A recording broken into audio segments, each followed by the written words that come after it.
What's up, YouTube? It's Mike here, back with another video. Today's video is going to be the first of a very long series that I'm starting on my second ever plywood build. And this one is going to be a lot bigger than the one you see behind me. So these uploads for this build will be a little bit spontaneous. I'm gonna mix them in with regular content. So some weeks will be a video on building this tank, and then maybe the next week will be some updates, things like that. The build will be a slow build over the next few months, so don't expect this to be any kind of quick thing. But I do plan on trying to make progress on it weekly to some degree, at least little things here and there. So the last tank, the 1100 gallon behind me, took me about 3 months total, with an extra month in the middle of doing basically nothing on it because I was waiting for the glass. So I assume this one will take at least 3 months, might go close to into the winter, something like that. But it's going to be well worth it on my end. I'm already estimating costs to be very low, and we'll go over some of that in this video. Please stay tuned for all the videos on this build. I think it's going to be an epic build. I've never seen anything like this, and I've definitely never seen anything like this on YouTube. So this should be very, very unique build that nobody's ever done before, that I've seen anyway. So let's get right into it.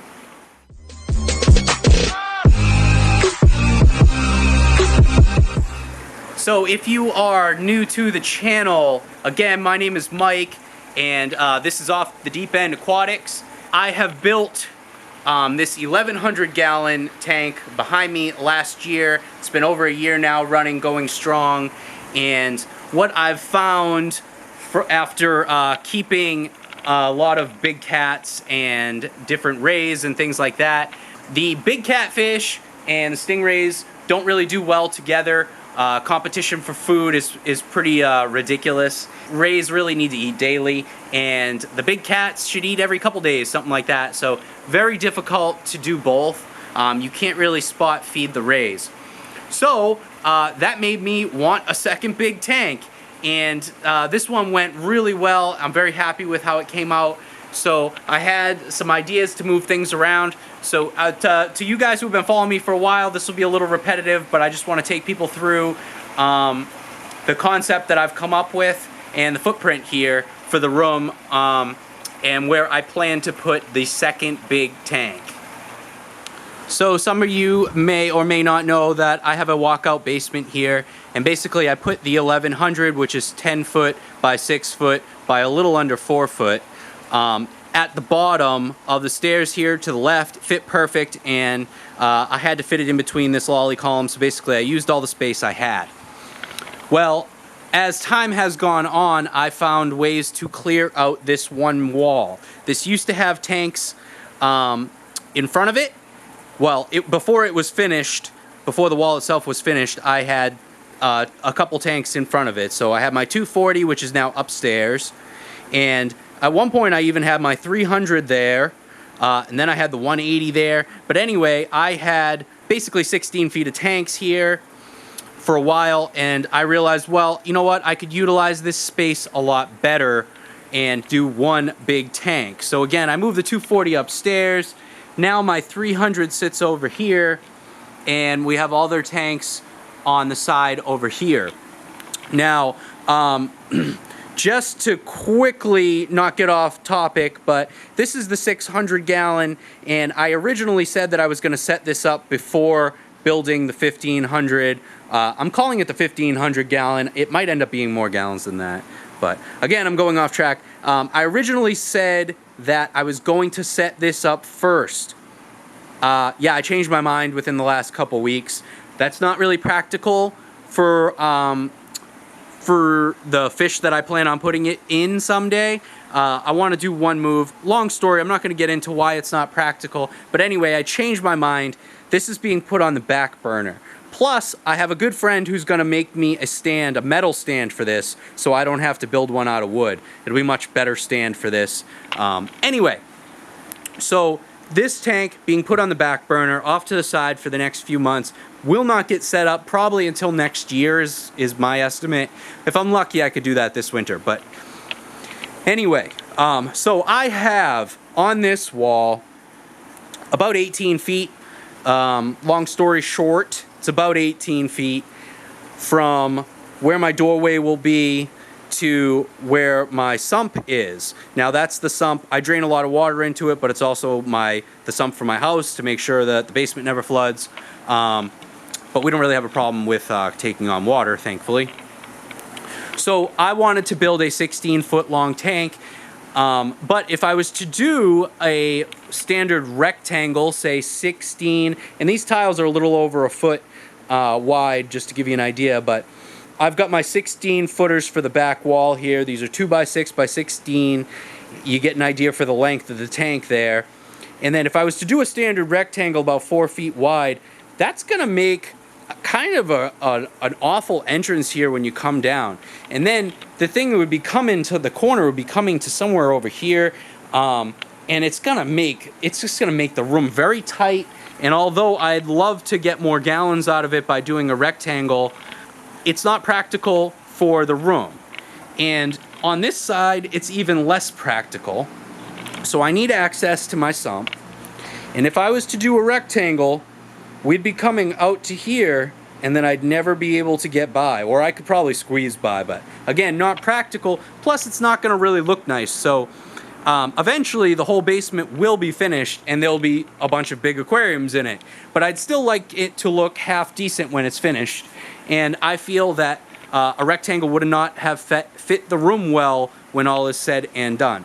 So what I decided to do was chamfer the corners. It makes the build a lot more complicated. And for those of you who don't understand what chamfered means, it's basically like cutting a corner almost like half of an octagon or something like that. But so the tank will be 16 feet long, then it'll come out this way, then it'll come at an angle, and then the front wall will be about 11 to 12 feet long, and then it'll angle back and then cut back. It's going to approximately be basically a 90-degree turn here to it's not really a 45, but close to a 45-degree angle, and then another 45, another 45, and then 90 back to the back wall. If that makes any sense. I think it'll make more sense when I show you some of my sketches I've done here. Alright guys, so kind of hard to see because I'm filming the screen here, but I made a CAD drawing to try to lay out the footprint here and get an idea of what my angle will be on the chamfered corner.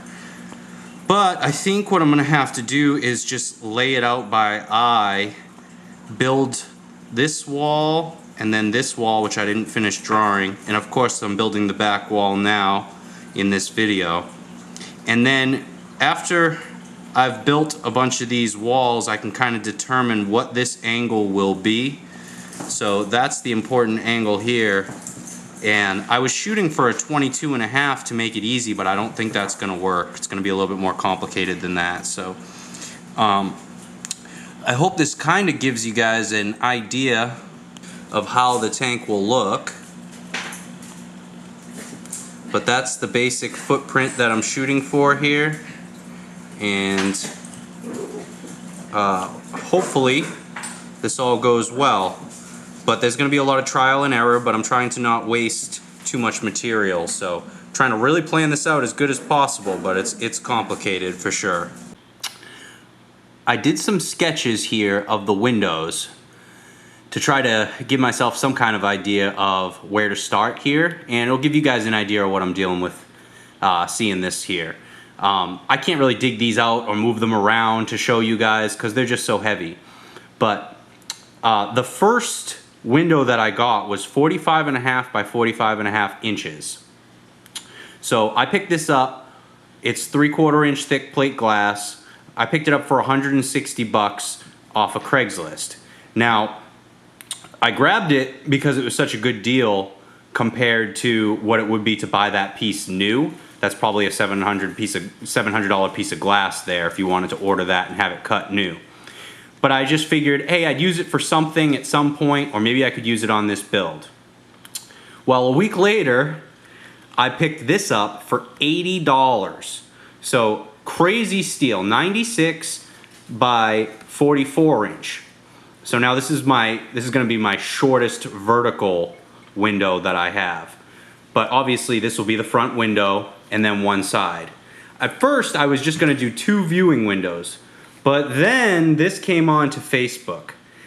So here's another piece of 3/4 inch, 48 by 48. I got it for $65 to kind of give you guys an idea how cheap I'm doing this. So I'm like, well, they're all so close to the same height, I can make it work. So that's my goal, is 3 windows. These will be your 2 side windows. This will be a front window, and I'm going to frame them all so from the outside they appear to be all the same height, and the sides will appear to be the same exactly. So I'm estimating around 39 by 39 inches, 39 by 39 inches, and then this will probably be 90 inches by 39 inches. That will be the actual amount of viewing that you get out of these after framing covers the edges. So yeah, again, super cheap deals on this glass from a mixture of Facebook Marketplace and Craigslist. And this is going to be a huge savings compared to what the 1100 gallon cost me, because I spent about $800 to have a custom piece of glass made for the 1100. And at the time, that made sense for me. I wasn't able to find any glass when I was looking. So this is going to be significantly cheaper, about 300 bucks for all 3 pieces. Not only is the tank going to be bigger, it's going to be a very unique dimensions, I think, and I've never really seen a plywood tank with chamfered corners like this and viewing windows on them. So it's going to be unique, and it's going to be way cheaper to build than the 1100. So the more expensive costs will be the lumber itself, because the 1100 I did in 2x4s. This is going to be all 2x6 framing, so that will be significantly pricier, and I've already seen that. But I've spent about $60 so far, 60, 70 bucks so far just to build the back wall. But to get back on track with the build itself, to leave kind of pricing aside for now, I'm going to try to keep track of how much this build cost me as best as possible. I had a harder time keeping track of the 1100 prices, so this one I'm going to keep much better track of, so I can give you guys a really realistic view of what this cost me in the end. But I laid these out again just so I could kind of see it for myself on paper and get an idea of, okay, how are my walls going to be to adapt to 3 different sizes but make them look like they're the same heights. So obviously the height of my tank is really gonna depend on the height of this piece of glass here. So we got 48 inches, which is a little inconvenient because it is I gotta be about 3 inches taller. The tank has to be about 3 inches taller because of this one piece of glass here. So I decided the height of the tank before I started based off of this piece of glass. I'm estimating my overall height is going to be about 53.5 inches. So anyway, here's what I am doing today. I have 16-foot back wall. I'm just doing the back wall for now just to get me started, to get moving. And again, 2 16-footers for the bottom and the top, and then I have cut 46-inch vertical supports here. So very similar to framing a wall, except with 2x6s. I'm still going to go 16-inch off on center. The end pieces will be doubled up, and I'm going to double up on a few of these where I estimate to have center braces for the tank. Also, I want to make sure that back wall is plenty strong enough to hold additional weight for either overhead sump or another tank that I plan on putting on top. All right, so getting back to it down here in the basement, let's get this back wall built. We're gonna zip it all together. I cut all of my vertical boards already to 46 inches exactly, so the overall height at the end is going to be about 49 inches. That is the goal. So I'm gonna space these about 16" on center, and I'm gonna double up in a few places where I estimate I will need a little bit more strength.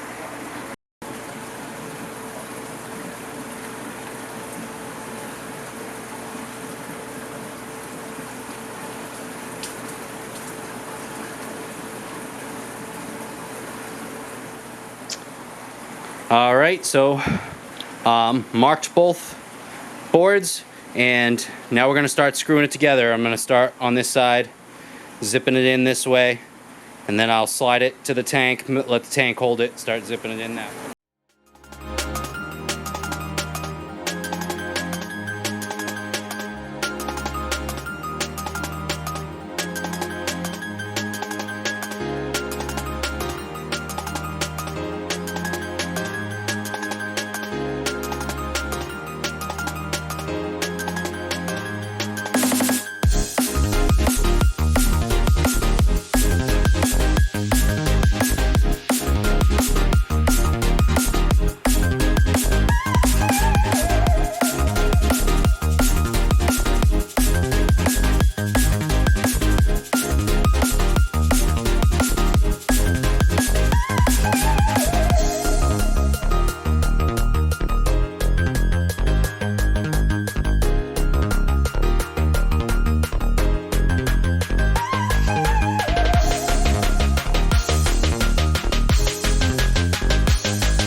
Alright guys, so it's like 90 degrees outside, and it has been for like a month.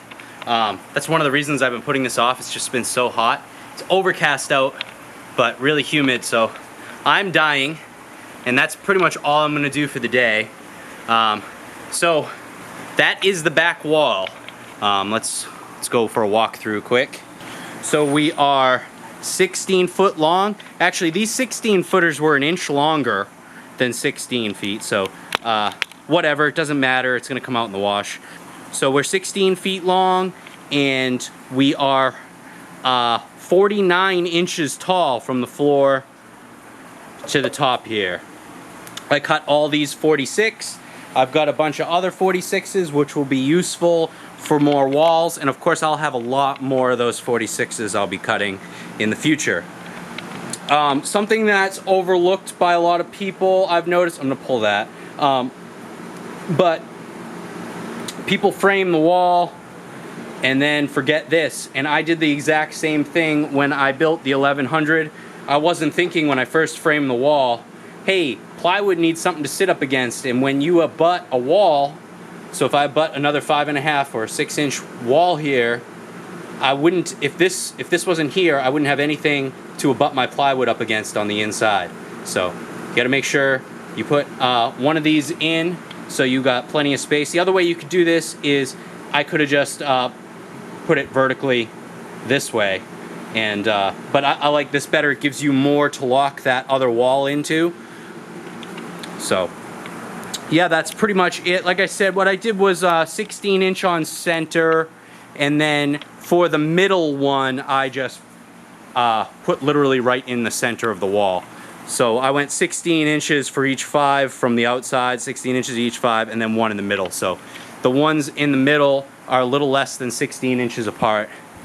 But this is way overbuilt for what I'm doing. I know it's way overbuilt, but better safe than sorry. So that is pretty much all I am gonna do. Again, that was my plan, to get that back wall done, and this gets the build started. So I get the questions all the time about how much these builds cost, or like how much did the 1100 gallon cost you to make. And when you say, like, you know, $2,000 or something like that, it sounds like a lot, and people, which it is a lot of money. $2,000 is a lot of money.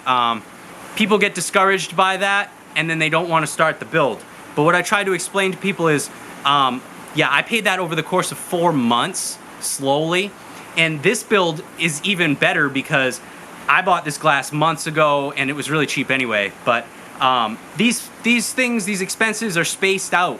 So if you want to build one and you really plan to build one and you have the space, if you plan to build a plywood tank, just start.